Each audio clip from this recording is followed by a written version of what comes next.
everyone, and welcome to the Dill Pickle Movie Network. I am Dylan Randazzo, and I am so excited to be talking about my favorite movie of 2021 thus far, Judas and the Black Messiah. To be fair, I have only seen 2 movies in 2021 thus far, but still, it counts. Judas and the Black Messiah is the newest Warner Brothers release coming to theaters and on HBOMAX on February 12th. That's right, on February 12th, you can watch it from the comforts of your home if you have HBO or you can go to the theaters if it's safe to do so. It premiered at the Sundance Film Festival last night on February 1st, 2021, and I just want to give a shout out to Sundance Film Festival. This is my first review on the channel, and I'm so excited that Sundance was able to have this screening of the world premiere of Judas and the Black Messiah. It was a virtual screening, and I think it's just a great testament that all these film festivals can still happen in this pandemic environment, and I'm really grateful and thankful to Sundance and all the other film festivals that have been going on over the past year to really bring us these films and never lose sight of the end goal, which is just to show great movies to audiences who love movies, and that is the goal, and they were able to pull it off, and I have to thank them and commend them for that. Judas and the Black Messiah is directed by Shaka King, and the screenplay is written by Will Burson and Shaka King. The film is produced by Ryan Coogler, who directed Creed, Fruitvale Station, and most notably Black Panther. The film takes place in 1968 and stars Lakeith Stanfield as William O'Neill, a criminal who's hired as an informant from the FBI in order to infiltrate the Black Panther Party and take down its chairman. The chairman, Fred Hampton, played by Daniel Kaluuya, is the head of this Black Panther Party. There are plenty of other supporting players that are really notable. Jesse Plemons plays Roy Mitchell, the man in the FBI who hires O'Neill as part of this deal. Dominique Fishbach, who plays Deborah Johnson, the love interest to Hampton. Ashton Sanders, who you might recognize as Teen Chiron in Moonlight. Algie Smith, who you might recognize from Euphoria. They also have some pretty notable roles in the film. Lil Rel Howery, who was also in Get Out with Lakeith Stanfield and Daniel Kaluuya, has a small but vital role in this. And Martin Sheen plays J. Edgar Hoover. There have been so many timely pieces to come out in 2020 and 2021 now about the Black experience and Black history. I think it's super effective that all these films are coming out now, but I don't think it's that much of a coincidence because a lot of the themes of these period pieces, we see Da 5 Bloods, One Night in Miami, Trial of the Chicago 7, Ma Rainey's Black Bottom, Steve McQueen's Small Axe Anthology, and now this, Judas and the Black Messiah. It seems like these themes are universal to today still, and that's why these films work as well as they do. And especially with it being the start of Black History Month, I do recommend all those films, but especially Judas and the Black Messiah because I feel like it's a part of history that I didn't know about and that many other people don't know about, but I think it is a vital piece of history that we should all be well aware of. Now, as you can see from the title, Judas and the Black Messiah, there are obviously going to be parallels to the biblical story of Jesus and Judas in the fact that this is a story of betrayal. The title suggests it.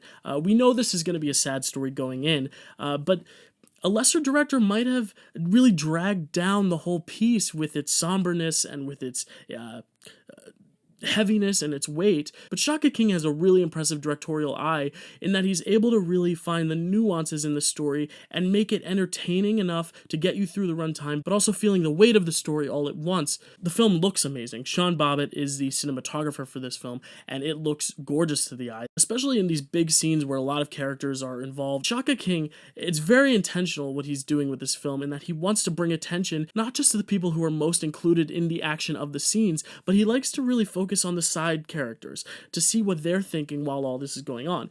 There is a very pivotal climax at the end of the film, and I won't spoil this for anyone who doesn't know the real events of what happened, but those who do, you know what I'm talking about, what the film really builds to.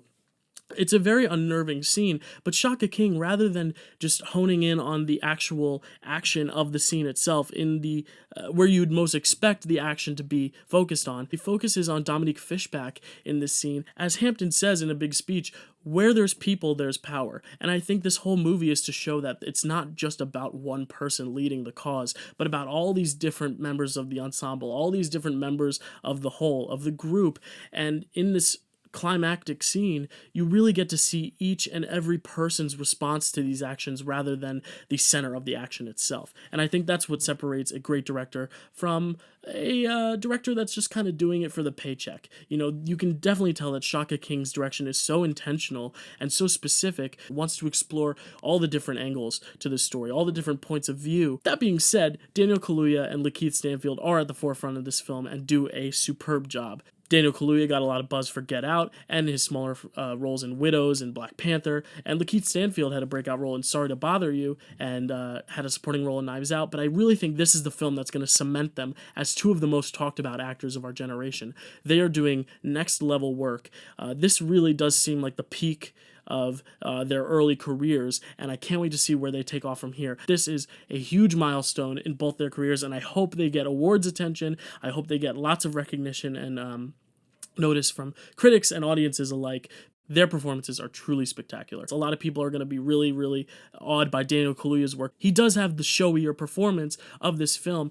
He really just delivers every monologue to the utmost just power and passion that he can, and it's really impressive to see. But Lakeith Stanfield has some great moments as well. In a scene where Kaluuya is delivering this huge monologue and speech, the camera cuts away to Stanfield, and Stanfield, in no words at all, is just telling so much of his own internal struggles and complexities just through his facial expressions. And I think this is an intentional choice by Shaka King and the cinematographer Sean Bobbitt to really bring focus to Lakeith Stanfield's character, to show really how far he's going, either for his own personal freedom or for this cause, which he is really starting to slowly believe in and want to fight for. The best movies, I say, are show don't tell. This is a great example of showing this internal conflict without really necessarily stating it in the dialogue. You can tell in one single facial expression all the emotions Stanfield is feeling in that moment, and it is really impressive on both Lakeith Stanfield's part as an actor and the writing and directing team in how they conveyed that. I have to mention Dominique Fishbach because she really is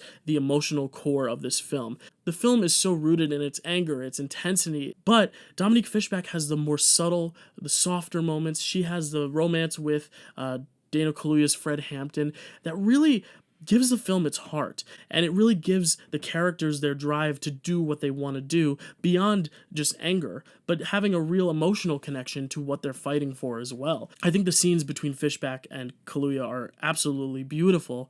It really humanizes these characters beyond what we've already seen in the more climactic moments of the film. Like I said, the film is heavy, so it's not necessarily the easiest watch. I do think with Shaka King's direction, the pacing of the film is actually done very nicely. A film like this needs to just grab your attention in the first few minutes, and I think this film does a great job in doing so. From the very first minutes, you're intrigued, you're roped into the story, you have this whole dynamic between William O'Neill and the FBI, and you want to know really what the story's about, and it does a good job of setting it up without telling you all the ins and outs of the operation and what is going on. I think this is definitely one of the strongest films that 2021 will have to offer all year, and as I said, there are only 2 movies for me to choose from, but this is by far my favorite movie of 2021 so far. It's a shame that not more people are able to see it on the hugest screen possible, because while this is not necessarily a huge budget, technical, blockbuster level Marvel, I think it is still an epic story that deserves to be told on the biggest screen possible. So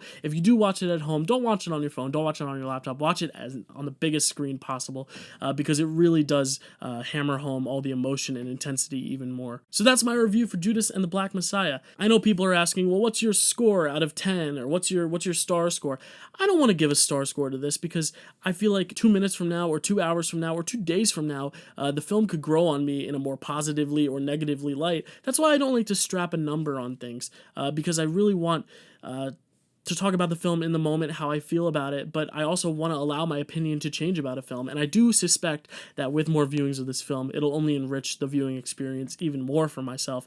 But if you do so desperately want to see my star scores, you can head over to Letterboxd, where I do diary entries for every film I watch, including their star scores, and I add a little blurb of writing about what I felt about the film. So if you want to check me out on Letterboxd, please do. As always, you can find me here on the Dill Pickle Movie Network. You can check out my podcast, Marvelous Movie Mondays with Kelsey Kilpatrick. We've been having a great time talking about WandaVision, and we're coming to the home stretch of the final few episodes of WandaVision, and I cannot wait to keep talking about Marvel with Kelsey. And as always, I will be bringing you reviews, lists, rankings, all that jazz here on the channel. Later this week, expect a review of some Netflix films that I saw last month in January. The Dig, The White Tiger, Penguin Bloom, Finding Ohana, all these movies that I will be reviewing later on in the week. Until then, thank you for watching, be nice to each other, and for all those like myself dealing with this massive snowstorm, please be safe and stay warm. I'll see you next time. Thanks for watching.